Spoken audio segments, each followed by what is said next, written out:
ahora viene lo más fácil, es memoria. Pues la memoria. ¿Y qué tiene la memoria? Dice que la memoria está, digamos, es un proceso. Ve ahí que está entre el recuerdo y el olvido, que es lo que nos hace a nosotros funcionar o guardar nuestra nueva información. Cuando les digo memoria, ¿qué les viene a la cabeza a ustedes? Recuerdo. La capacidad que tiene para recordar, ¿está bien? ¿Qué más?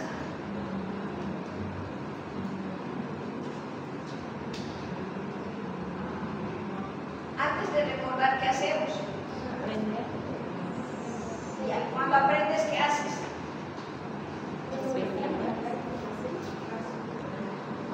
Cuando aprendes, ¿qué haces? No, cuando aprendes, ¿qué haces? Repetir. Guardas la información. Primero guardas información nueva, ¿no? Las huellas de la memoria. Y después, ¿qué dijiste tú? Capacidad para recordar, para evocar. Guardas, conservas y después vuelves a traer, digamos, amigo. Entonces, la memoria es así cortita, fíjense, es el caudal de los recuerdos. El concepto más simple que nosotros podemos tener ahí es el caudal de los recuerdos, y este caudal de los recuerdos está condicionada y autorregulada por tres funciones.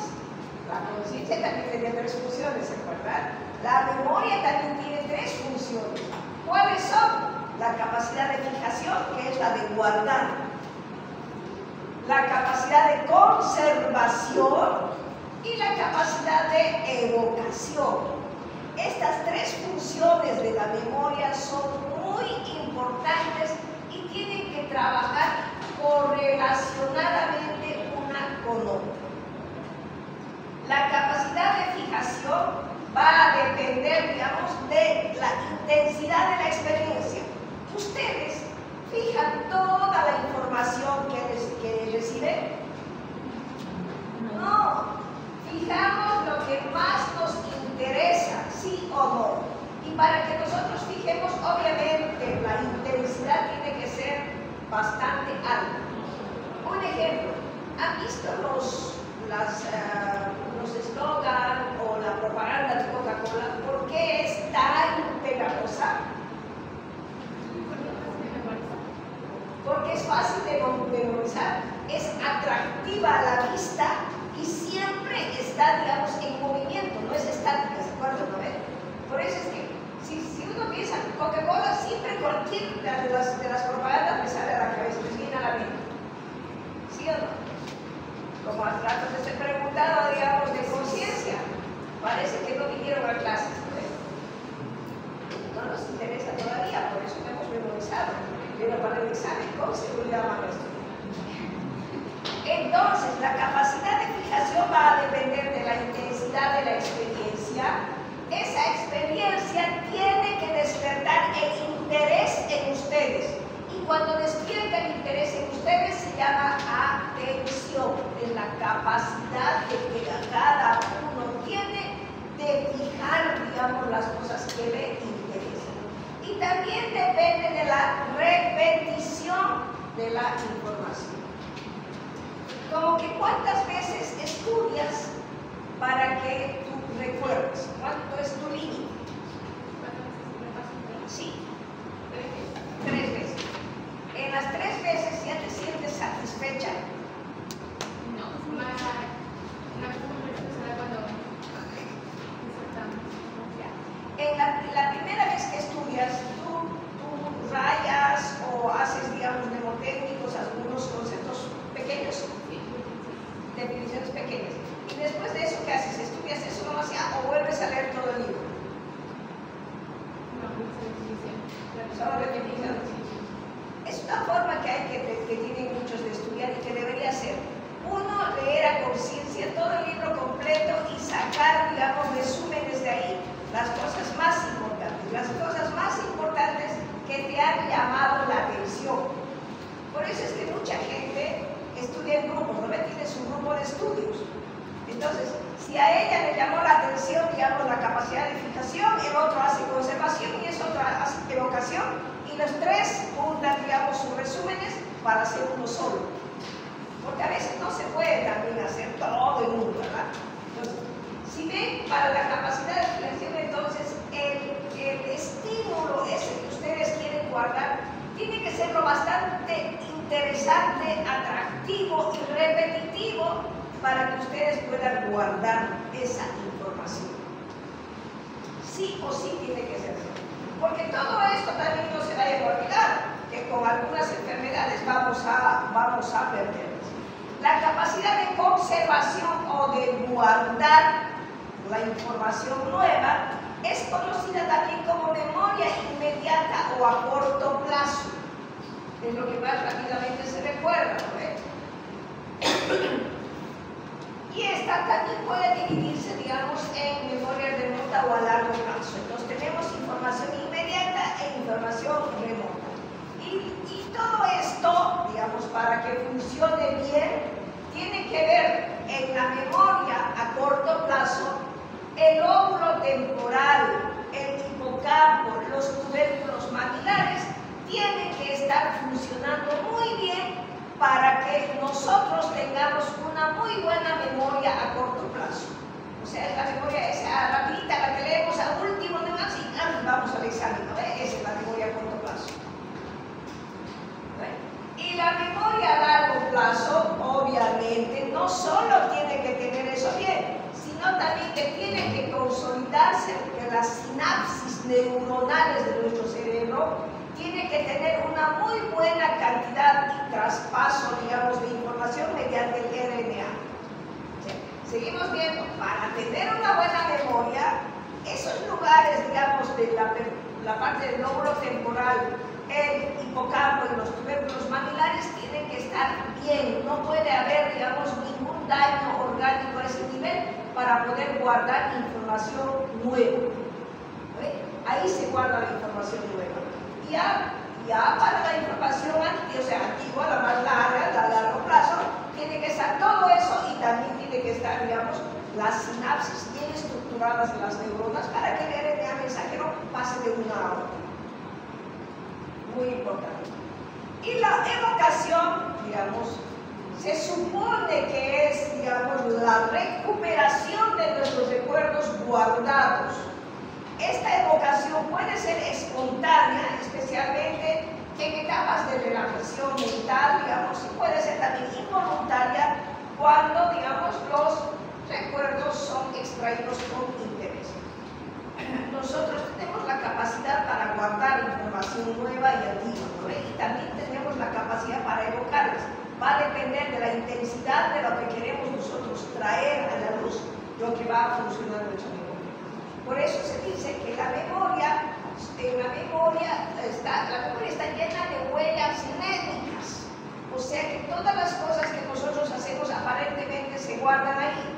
La intensidad de ese recuerdo guardado va a depender, digamos, del estímulo que lo ha generado. A ver, eso va a depender todo.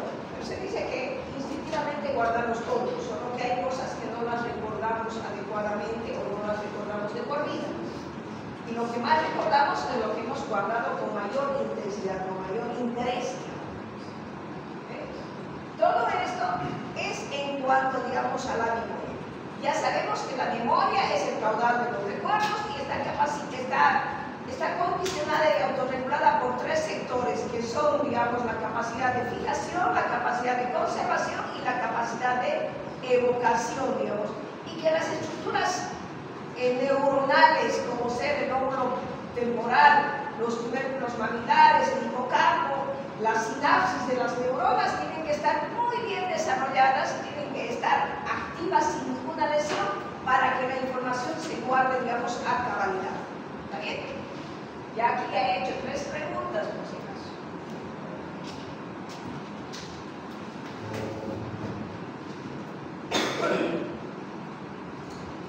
Pero también tenemos que ver, digamos, que el guardar información es todo un proceso. Y este proceso, digamos, de guardar información está muy bien organizado. Pero aún estando bien organizado, también es imperfecto, ya que va a tener ciertas debilidades, digamos, y estos van a provocar fallos y limitaciones en la memoria. Tiene todo bien estructuradito el cerebro. Nuestro CPU es magnífico. Tiene bien estructuraditas las informaciones que va a dar, pero pese a eso, tiene fallas. Se llaman fallos o limitaciones de la memoria. Y estos fallos van a radicar, digamos, en que van a formar parte de nuestra vida y obviamente muchas veces van a hacernos recordar lo que queremos olvidar. ¿Ve? Y por eso salen dos preguntas. ¿Sabemos olvidar del mismo modo? ¿Qué es lo que olvidamos más? Generalmente, sin ir a trastornos o problemas de la memoria. ¿Qué olvidamos más rápidamente? Las cosas que no son interesantes, digamos, o voluntariamente queremos olvidar, digamos, eventos traumáticos que nos hayan pasado, bloqueamos. Tenemos esa capacidad también de bloquear la memoria a eventos traumáticos que nos hayan pasado, dependiendo, digamos, de la intensidad de eso. Y después también la otra pregunta, ¿solemos olvidar determinadas cosas? Sí, si nos han hecho mucho daño. Las olvidamos.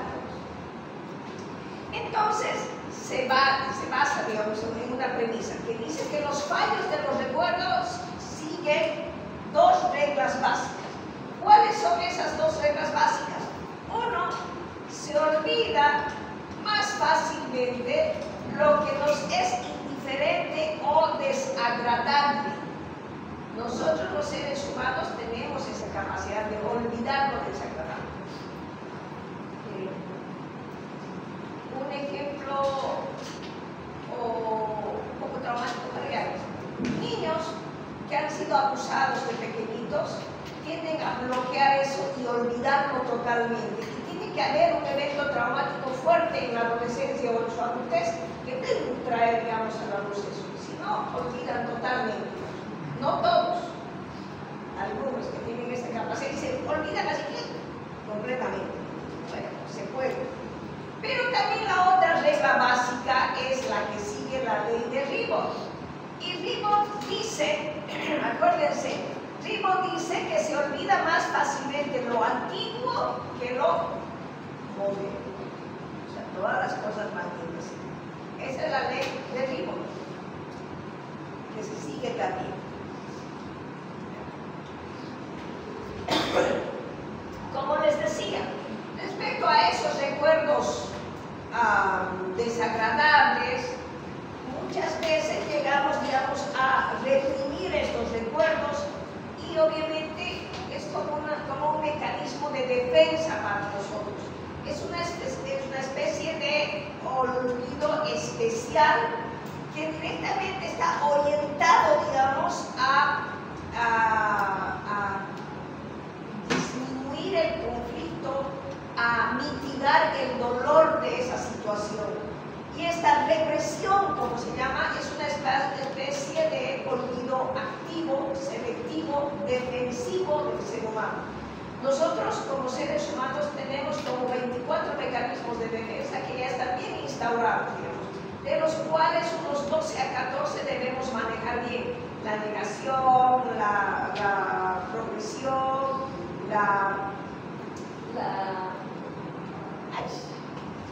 la represión, etc., son, digamos, los mecanismos que más rápidamente vienen a nosotros, que son los mecanismos de defensa. Entonces, esta represión es el olvido activo, selectivo y defensivo, cumpliendo una función protectora para nuestra conciencia. Vean cómo también se protege, digamos, del ser humano de todas estas cosas malas que muchas veces pueden ocurrirnos, ¿no ven? Entonces, por eso es que también nuestra memoria nos da, digamos, la capacidad de que con mucha facilidad podemos distorsionar, modificar, cambiar nuestros recuerdos, conocidos como errores de omisión o deformación. Y este cambio de los recuerdos puede estar influido, digamos, por nuestros sentimientos, por nuestro estado de ánimo o también por alguna alteración patológica que podemos tener, alguna enfermedad mental. Entonces las enfermedades mentales también pueden curar, digamos, modificando nuestros recuerdos. Y los recuerdos muchas veces los modifican de acuerdo a su patología. Un paranoico, una persona desconfiada paranoica, va a modificar un recuerdo real que tenía, digamos, de algo malo que le haya pasado, pero no va a ser tan vívido que lo va a modificar ese recuerdo y lo va a sostener todo el tiempo. Un ejemplo que se da. Por eso es que decimos, digamos, que la memoria está en íntima relación, si se ve, con la conciencia que hemos estudiado la anterior vez y la inteligencia. No es lo mismo decir memoria e inteligencia, pero de que van coordinadas juntas ellas, sí, digamos. Tiene que haber un buen caudal de los recuerdos, una buena memoria para que también la inteligencia sea, digamos, efectiva, digamos, en la persona. Pero no solo inteligencia es inteligencia, es saber hacer las cosas o saber entender, también es saber resolver las cosas. Entonces, no solo es la capacidad, sino también es la capacidad de resolución de problemas que va a tener. Es por eso que la memoria y la inteligencia, digamos, van ligadas juntas. Hemos visto, conciencia estaba relacionada con afectividad, con memoria, con un estado físico saludable, ¿lo ven? ¿Se acuerdan? Y ahora también estamos viendo que la memoria está relacionada no solo con la conciencia, que estaba relacionada con eso, también con la inteligencia. Una y otra se van, digamos, engranando. Entonces, la memoria vendría a ser una condición previa para la inteligencia. Y da un ejemplo, una memoria desarrollada no siempre se va a acompañar de una inteligencia bien desarrollada. Podemos tener, digamos, una memoria, como diga, hipermnesia, un aumento de una memoria bastante fluida, pero podemos tener una inteligencia reducida, o sea, disminuida. Entonces, van juntas, pero no siempre, digamos, una buena memoria va a dar una buena inteligencia.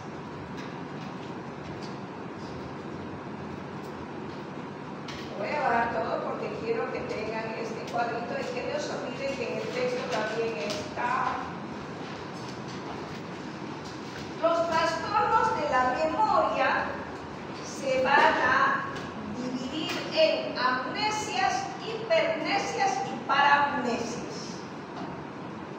Las amnesias se van a dividir en anterógrada o de fijación, que se altera en la unificación de la conciencia, en el síndrome orgánico cerebral, la amnesia retrógrada o de conservación, que puede ser global, acunar o selectiva, y la amnesia de evocación.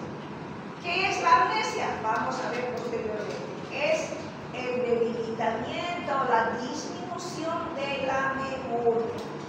Pero ahorita estamos dando simplemente que quiero que vean. Fíjate en tu cuadrito. Hay un cuadrito, digamos, ahí, los trastornos de la memoria. Un esquema.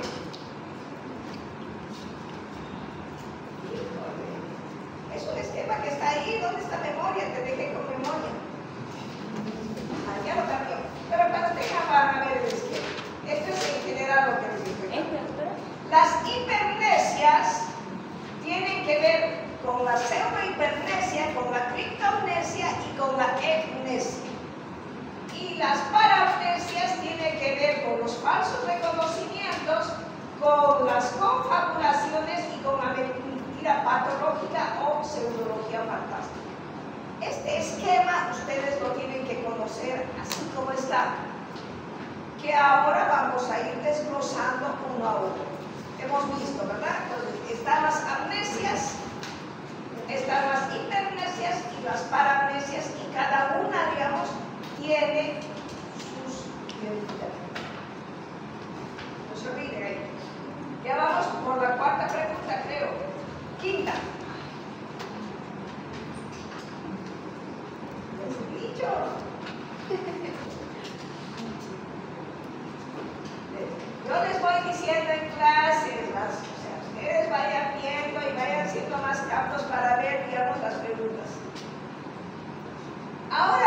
a ver qué es la amnesia. La amnesia es el déficit de la memoria que puede afectar los procesos de fijación, de conservación y de evocación. O sea, estos, ¿qué se llamaban a estos? Son los sectores de la memoria. ¿Se acuerdan? Los tres. Y aquí la amnesia va a alterar los tres sectores de la memoria. La amnesia de fijación, llamada también anterógrada, es la pérdida de la memoria reciente. Ese es su concepto. La pérdida de la memoria reciente. Esta amnesia de fijación es el síntoma principal del síndrome orgánico cerebral y de las demencias. Los pacientes mayores de 65 años normalmente, fisiológicamente, van a entrar en un deterioro. Y la amnesia de fijación o anterógrada es uno de los primeros síntomas que nosotros vamos a encontrar en este tipo de pacientes. Los olvidos frecuentes de esas pequeñas cosas, donde puse la llave, donde están mis anteojos, le puse o no le puse sal a la comida, apagué la luz, etc. De nuestros abuelitos, si ustedes tienen abuelitos. Frecuentemente se olvida. Es el síntoma principal, digamos, en el inicio de esta enfermedad, ya sea síndrome orgánico cerebral, ya sea demencia. ¿Qué pasa? Ellos van a ir perdiendo los recuerdos relativos a hechos que ocurren tras la acción de un factor que causa la amnesia. Van perdiendo. Es también un síntoma principal del síndrome de Korsakoff, conocido también como síndrome amnésico, que es causada por el alcoholismo. El alcoholismo va a provocar lesiones bilaterales en el circuito hipocampo magnilo-singular y obviamente esto va a poner en problemas a la memoria anterógrada. Como pone problemas a la memoria anterógrada, que son recuerdos nuevos, obviamente va a haber amnesia de fijación, conocida también como amnesia anterógrada. Entonces, lo mismo, digamos, esto mismo va pasando cuando hay tumores, digamos, en el diencéfalo o a nivel del lóbulo frontal, etc. Y estos se van a acompañar también, ya hablando de enfermedades, ¿no? De la demencia, del síndrome orgánico cerebral, se va a acompañar, digamos, de obnubilación en grado de... Estamos hablando ya del Korsakoff, que se va a acompañar, digamos, de obnubilación. Luego tenemos la amnesia retrógrada o de conservación. En la amnesia retrógrada hay una pérdida de los recuerdos ya grabados, ya guardados.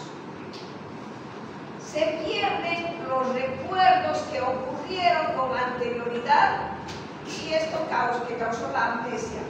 Y esta amnesia retrógrada o de conservación se puede manifestar, digamos, de tres maneras. Como una amnesia global masiva, como una amnesia lacunar y como una amnesia selectiva. Si ven, su compañera me va a ayudar, en la partecita de las amnesias retrógradas está a un lado, digamos, global masiva, lacunar y selectiva. Esto es importante que ustedes manejen en esta situación. Le voy a sacar una foto y les voy a preguntar. Es la quinta pregunta, ya también no le decís. Ponle un asterisco, pero no pongas así. Le voy a hacer una foto, sacar una foto y les voy a mandar para que vayan bien.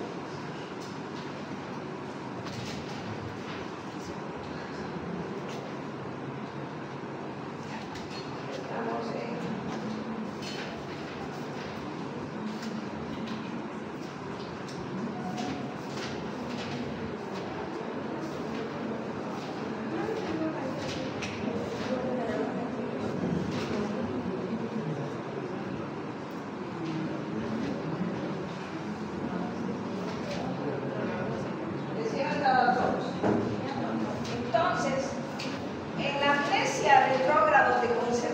que estábamos, ¿se acuerdan? En el segundo, esta se subdivide en global, lacunar o selectiva.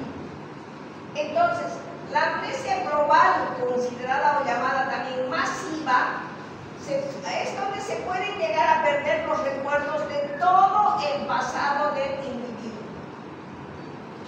Pero más frecuentemente es el pasado inmediato o reciente lo que olvida. Esto puede presentarse de una manera súbita, intempestiva, provocando también desorientación alopsíquica.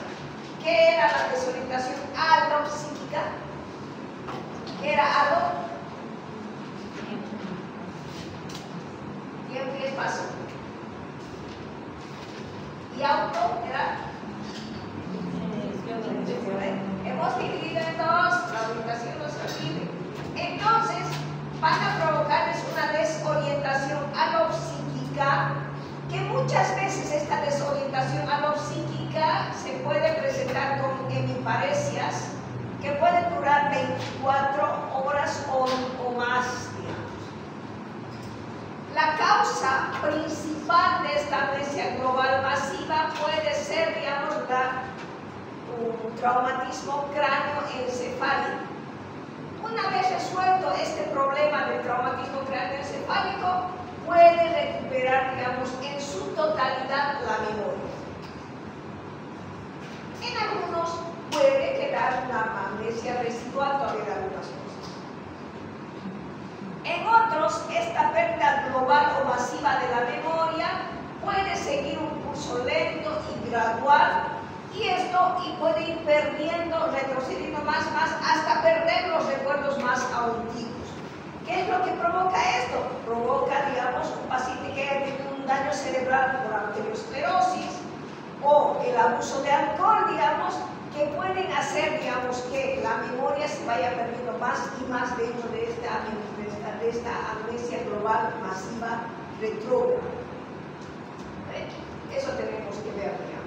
Y hay que considerar que cuando ya llegamos a esta amnesia retrógrada y ya llegamos a diagnosticar demencia, esto ya es, digamos, una forma irreversible de la pérdida de la memoria. ¿Entienden? ¿No? Todavía la memoria anterógrada podemos recuperar un poquito, pero la retrógrada no. Eso ya, digamos, la de conservación ya es muy difícil. La global. Ahora tenemos la amnesia lacunar. En la amnesia lacunar tiene, digamos, una pérdida de recuerdos, pero de un espacio, de un tiempo concreto, de algo así, digamos, como un paréntesis que hubiera hecho, ¿no ve? Y esto suele presentarse, digamos, como cuando hay situaciones de déficit de la conciencia, cuando hay una epilepsia. Si ustedes han visto en neurología un paciente epiléptico, tiene el aura, ¿no? Esa sensación de que él muchas veces lanza un riquito, y se cae. Lo que ha pasado entre el aura y su recuperación, el paciente no recuerda nada. Solo ve sus secuelas el paciente, ¿no? Entonces ese es un ejemplo bien claro acá de lacunar.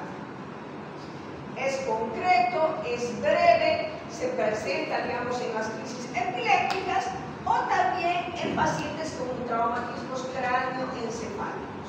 Si esta pérdida lacunar de la memoria dura más de 24 horas, el daño cerebral que se ha provocado tiene un mal pronóstico. Solo hemos puesto en esta lacunar dos patologías que pueden provocar eso: la epilepsia y traumatismo cráneoencefálico. Pero no se olviden que con cada crisis epiléptica el paciente, las células, las neuronas del paciente mueren miles a miles, ¿no? Con cada crisis convulsiva. Entonces, esa muerte neuronal puede provocar también otro tipo de alteraciones. Y tenemos en el tercer lugar la amnesia selectiva, que es la pérdida de los recuerdos acerca de un tema concreto, significativo para el individuo.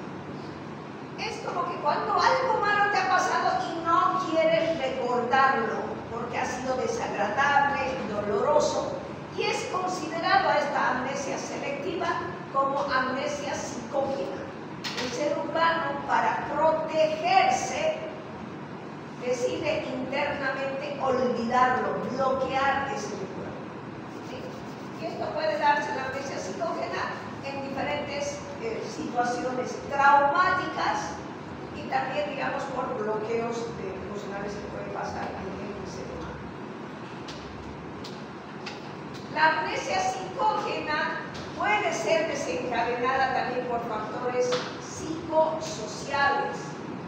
Aquí la información que se va a ir perdiendo es sutil, es importante, pero a la vez es muy traumática y dolorosa para la persona que sufre.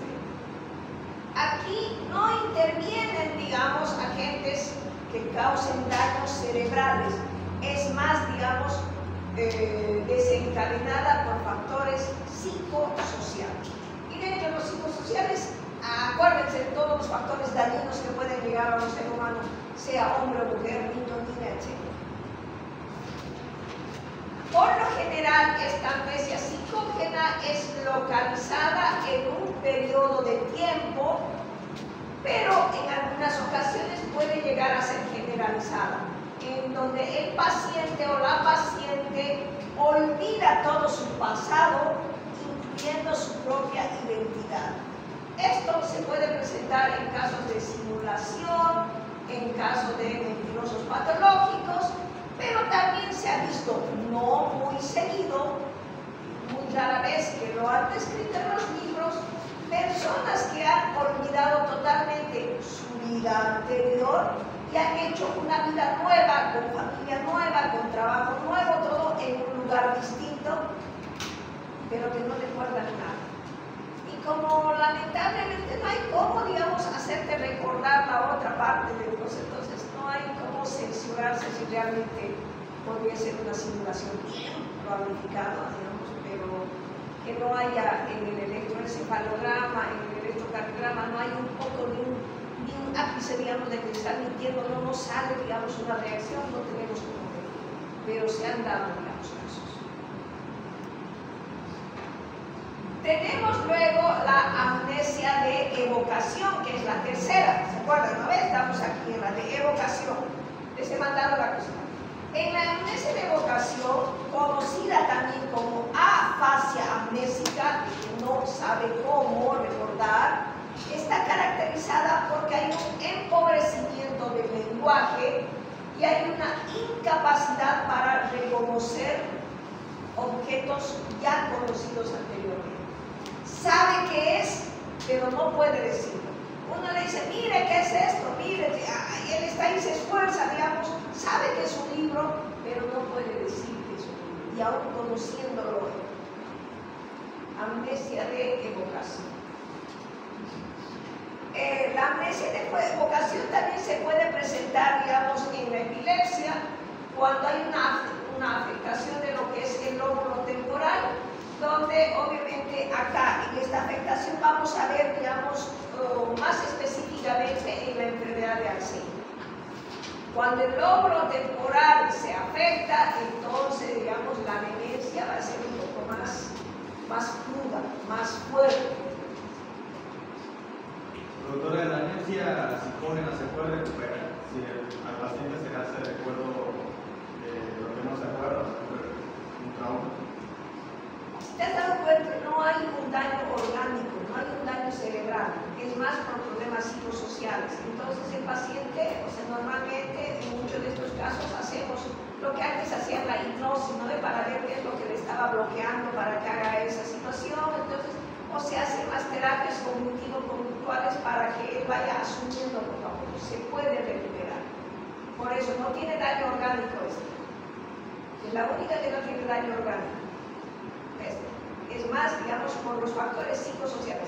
En esta amnesia psicógena puede entrar, digamos, un paciente, un niño, una mujer, un hombre violado, o que haya participado de un evento traumático muy fuerte, donde solo él haya sido el sobreviviente. Como ha ocurrido, ¿no ve? El otro día han muerto papá, mamá, hermano y tío, creo algo más, y una niña de 6 años se ha salvado.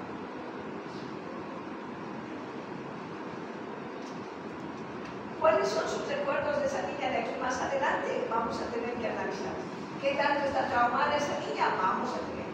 Ojalá haya estado dormidita cuando pasó el evento y no haya tenido esa conciencia de todo el vuelque que han tenido todo eso. ¿Entienden? Entonces va a depender muchas de las cosas. Entonces, este tipo de niños muchas veces son los que guardan los digamos. Y si uno no molesta mucho, entonces ellos no van a recordar. Pero no es una cosa, digamos, que haya sido un daño orgánico. Es por algo emocional. En enfermedad de Alzheimer, el tipo de amnesia va a depender del estadio en el que se encuentre el paciente y solo va a ser la evocación en primera instancia o va a evolucionar a otro tipo de amnesia. La amnesia en un paciente de tipo Alzheimer o cualquier demencia siempre va a empezar con la amnesia anterógrada, retrógrada. Primero la de la de conservación y la de evocación. Va a olvidar los tres sectores de la memoria se van a ir afectando. Solo que más rápidamente se afecta el paciente con demencia tipo Alzheimer porque el tiempo de evolución es más corto. La demencia tipo Alzheimer el tiempo, digamos, es entre 5 a 10 años máximo. En cambio, una demencia, cualquiera vascular, etcétera, puede durar más de 10 años. Pero son así, va progresivo. Empieza con amnesia de evocación, o sea, de fijación, conservación, evocación. Gradual. Y a veces se presenta a los 3 segundos. Depende mucho del paciente, de las características clínicas, del modo de vida que ha tenido, de la alimentación que ha recibido, del apoyo de la familia, todas esas cosas.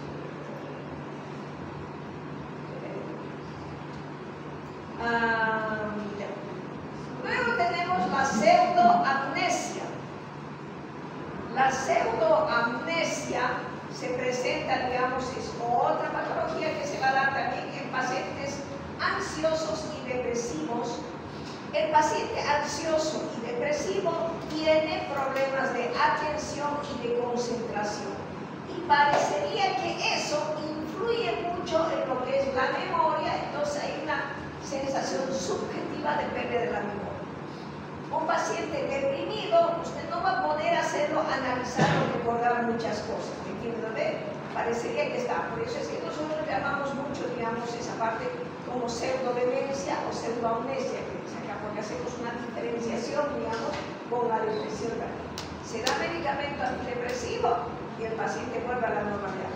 Lo que tenemos que tener bien claro es, cuando decimos demencia, la demencia normalmente es después de los 65 años, muy poco frecuente, que se ha dado más antes, pero solo el 10% de los pacientes con demencia se curan, que se llama la demencia secundaria, porque sabemos a qué hacen los demencia.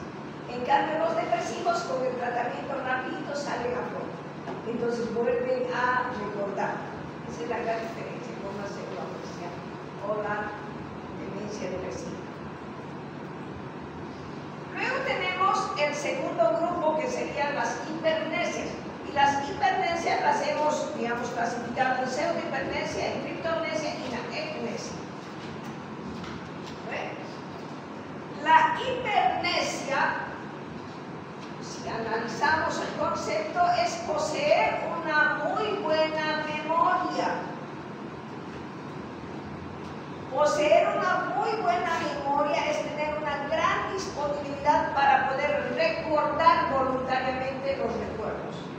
Y los pacientes autistas tienen esta capacidad de hipermnesia.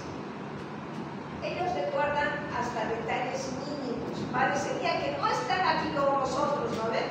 Porque puede estar ahí sentadito en un lado, digamos, pero ellos, sin mirarnos de frente, han visto muchas cosas y ellos recuerdan muchos detalles. Hipermnesia es como que un aumento de la memoria. Hiper es aumento, se ve imaginar. Pero la hipermnesia se divide en pseudohipermnesia, en criptomnesia y en ecmnesia. La pseudohipermnesia es una característica también, digamos, de los pacientes con alteraciones o delirios paranoicos. La pseudohipermnesia se caracteriza por la evocación, o sea, traer al presente insistentemente recuerdos de lo que pasó, que lo hacen los pacientes paranoicos. La motivación, lo que les lleva a ellos a recordar así, es porque se sienten amenazados y se sienten que están rodeados de gente mala, y obviamente para demostrarnos que es así, ellos van a traer, digamos, al momento, digamos, el momento en el que ellos fueron víctimas, en los que los agredieron, los que les hicieron una y otra cosa. El paciente paranoico va a acumular detalles del pasado, de cuando sí realmente lo agredieron, sufrió un impacto, pero lo va a mantener esos detalles y lo va a traer a la realidad. ¿Entienden? ¿No ven? O sea, un paciente paranoico, para que sepa, es el paciente desconfiado, susceptible, inseguro, que cree que le quieren pegar, que lo quieren matar, que le quieren hacer algo, entonces siempre está ahí retraído, viviendo con ese miedo, digamos, con esa inseguridad. Y alguien siempre le hizo algo, digamos, ellos suponiendo cuando era más chico, no, como me pegaron esa vez y me hicieron eso, digamos, vuelve a lo mismo y vuelve a lo mismo, repite y repite la misma situación, no se van a olvidar eso. Entonces ellos, para dar respaldo a lo que están diciendo, traen esa información del pasado al presente. Tenemos la criptomnesia. La criptomnesia consiste en recordar, así claramente, porque es el concepto mismo este, consiste en recordar muy vivamente y minuciosamente los recuerdos de una época pasada, conservando la orientación en el presente. Supongamos un recuerdo del pasado, a ver, un recuerdo bonito que tenga del kinder, pre-kinder.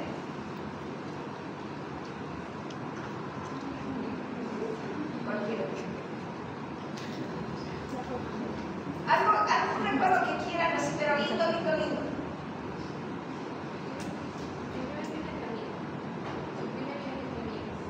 Primer viaje entre amigos. ¿Cuándo fue?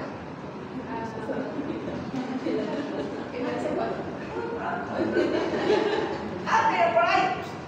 Yo me voy a inventar en ese viaje de amigas, ellas conocieron a unos amigos que obviamente lo que haces allá lejos no se sabe qué hacer, pero que lo traen cuando se juntan, lo traen, digamos, a colación esas cosas que hicieron, pero sabiendo que ahora es martes 27 de agosto del 2024, y ellas viajaron en agosto del 2023, digamos.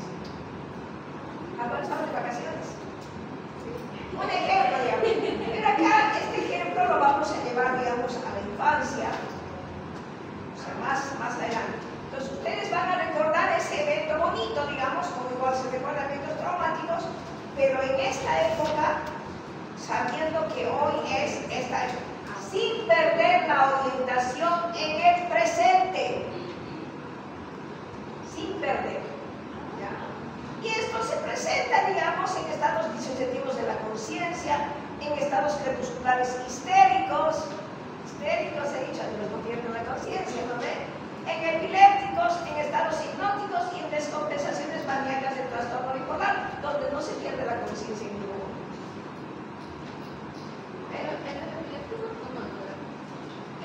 Hay recuerdos que mantienen los epilépticos fijos o sea, la epilepsia será una crisis convulsiva, que hay un desequilibrio eléctrico en las neuronas, etcétera, que las descargas eléctricas provocan, digamos, todas estas cosas, pero no por eso ese paciente epiléptico no va a tener también todas esas cosas. Solo que nos están dando en qué tipo de pacientes puede haber, digamos, esta criptomnesia. Tener recuerdos bonitos del pasado, pero sabiendo que hoy es presente, que hoy es martes. Lo que no pasa con la amnesia. Fíjense, la amnesia consiste en evocar recuerdos del pasado, pero perdiendo la orientación en el presente. Criptomnesia es recordar, pero sabiendo qué día es ahora. Amnesia es recordar, pero pierdes la conciencia de ahora y te vas al pasado. Como dice, ¿no? En algunas parejas, la mujer nunca olvida la primera vez que le ha sido infiel y le dice al varón, por más que le haya dicho que le ha perdonado 20.000 veces, le dice exactamente cómo estaba vestido ella, en qué posición estaba, que si su mano estaba en el bolsillo, con detalles. ¿Sí o no? Le dice con detalles y lo vive intensamente. Es cuando le recuerda, le dice todo eso, intensamente lo vive ese día como si hubiera sido ese día.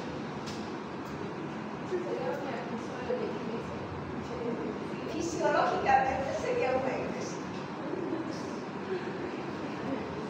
Oh, díganme, chicos, si alguna vez ustedes ni siquiera recuerdan, pero su corteja les ha recordado así minuciosamente cosas que ustedes se han olvidado. La mujer tiene esa capacidad de recordar esas cosas. No se vayan a olvidar. Fisiológicamente. En cambio, el hombre olvida todos esos detalles y dice, pero si ya me has perdonado, dice, ¿qué estás volviendo a hacer? Ya no me acuerdo. Ya no me acuerdo. Y es cierto, ellos lo olvidan fácilmente, pero no sé por qué la mujer tiene tendencia a recordar y guardarlo ahí. Y creo que va a cambiar hasta ahora porque sigue así. Es más, fisiológicamente pasa eso. Patológicamente, obviamente, eso no debería pasar. Ahí nos da un ejemplo. Mientras en la criptomnesia se recuerda el pasado desde el presente sin olvidar el presente, en la iglesia el individuo cree estar en el pasado de manera que tiene la impresión de vivir como actual una experiencia anterior. Las revive. Las veces que lo recuerda, lo revive con la misma intensidad. Esta amnesia está relacionado muy de cerca con esas patologías donde hay una alteración de la percepción y del pensamiento, cuando hay alucinaciones e ideas delirantes. También se conoce a esta amnesia como delirio amnésico porque tiene la sensación de revivir algún recuerdo auténtico o como si se constituyera en el presente, digamos. Y obviamente esto va a generar todo lo que concierne, digamos, a la reacción emocional, a las reacciones, si quieren, agresivas, todo igualito lo pasa. De igual a igual. Luego tenemos el tercer grupo que hemos dicho, las paramnesias. Y dentro de las paramnesias vamos a hablar de los falsos reconocimientos, de las confabulaciones y de las mentiras patológicas. La paramnesia, su concepto es una mezcla entre recuerdos deficitarios y distorsiones o errores graves de la rememoración de los mismos. Ese es el concepto. ¿Entienden, no? Mezcla entre los recuerdos deficitarios y distorsiones o errores graves de la rememoración de los mismos. La paramnesia también se conoce con esas palabras francesas, el déjà vu, el déjà vu y el déjà entendu. O sea, ya ha visto, ya ha vivido, ya ha entendido o ya ha escuchado. Son palabras francesas. Y dentro de esto vamos a ver que los falsos reconocimientos de las paramnesias se refieren a la identificación errónea que hacen algunos pacientes de personas conocidas cuando normalmente es la primera vez que los están viendo. Tenemos tres tipos de paramnesia: falso reconocimiento, confabulación y la mentira patológica. El falso reconocimiento es la identificación errónea que hacen a los pacientes de personas conocidas cuando es la primera vez que los ven.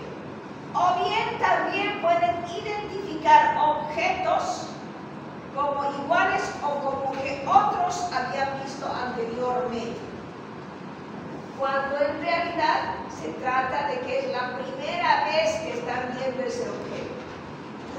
El falso reconocimiento también se le conoce como reduplicación o paramnesia reduplicativa. ¿Ve? Falso reconocimiento o paramnesia reduplicativa. Las confabulaciones son recuerdos engañosos, son falsificaciones del recuerdo que aparecen en estados de lucidez de conciencia. Normalmente las confabulaciones se asocian a la amnesia orgánica y que el paciente no mantiene durante mucho tiempo. Las confabulaciones son, digamos, síntomas también que nosotros vamos a ver en los pacientes con demencia. Porque los pacientes llenan con historias falsas los huecos que tienen en su memoria y que pueden contar cosas, digamos, los viejitos, que se llaman confabulaciones. Y aquí viene lo que es la mentira patológica. La mentira patológica es cuando el propio autor de la mentira cree en ella. Normalmente todos mienten, pero no se trata eso de mentira patológica, sino de invenciones falsas, digamos, muchas veces para demostrar validez, para demostrar que son capaces, y muchos chicos para demostrar su hombría, ¿no? Levanta una pesa de 50 kilos, probablemente levanta carga, pero pesa de 10 kilos, pero 5 kilos. ¿Me entienden? No es así. Pero cuando la mentira patológica se va haciendo más intensa, se llama pseudología fantástica. Ya no solo se cree su mentira, sino que él elabora, digamos, sus invenciones muy complicadas, de una manera muy fantástica, muy elaborada, para conquistar, digamos, la estimación de los demás. Estos llegan, como hemos dicho, a creerse su propia mentira y pueden armar grandes planes que se desbordan de su control y que muchas veces la policía tiene que intervenir porque el paciente se sale de freno con el fin de llegar a los demás, de fascinar a los demás. El paciente puede llegar a estafar, a suplantar personalidades, a cometer fraudes. Hay muchos, pero lo que más me llamó, uno de los que más me llamó la atención y que el paciente, digamos, tuvo que internarse, o su papá lo internó de una forma privada a su hijo, empresario, sí. En el año 2004, 2005, había una gran propaganda para que Vicente Fernández llegue. Se habían vendido locaciones, ya se habían vendido grandes cosas, faltaba como 2 semanas o 3 semanas para que llegue. Y algún periodista así, ¿no? Hay le pregunta a Vicente Fernández en México, Guadalajara específicamente, ¿y cómo van los preparativos para su gira por Bolivia? ¿Bolivia? ¿Cuándo? ¿Dónde? No tengo ningún plan para ir a Bolivia. Él dijo que realmente, pero cuando uno hablaba con él, te contaba todos los planes que estaba aquí, o sea, todo tenía armado acá. Se había gastado toda la plata, ya vendió locaciones, todo eso. Y el padre, para que no vaya a la cárcel, tuvo que devolver todo. Y el hijo estuvo un buen tiempo en el psiquiatra. Empresario. Y era empresario, les juro que era empresario. Su papá es empresario, digamos, de alto nombre. Y de digo, no estoy hablando de un joven solo, estaba hablando en esa época de una persona de 35 años. Y el sonado fue, Vicente Fernández no viene.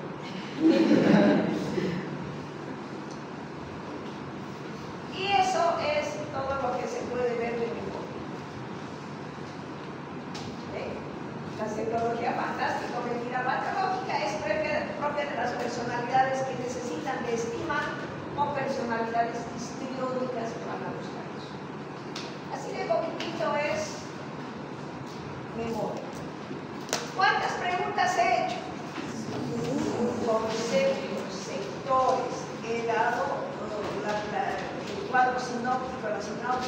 cada uno hemos ido detallando, así que no se vayan a olvidar.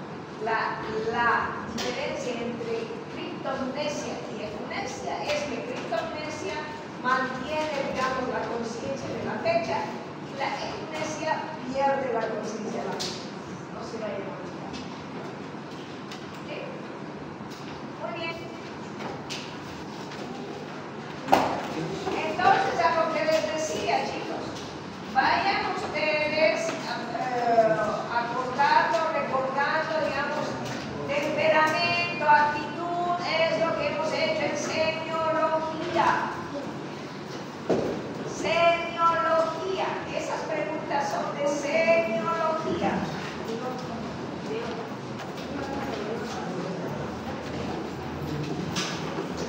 La próxima semana hacemos inteligencia.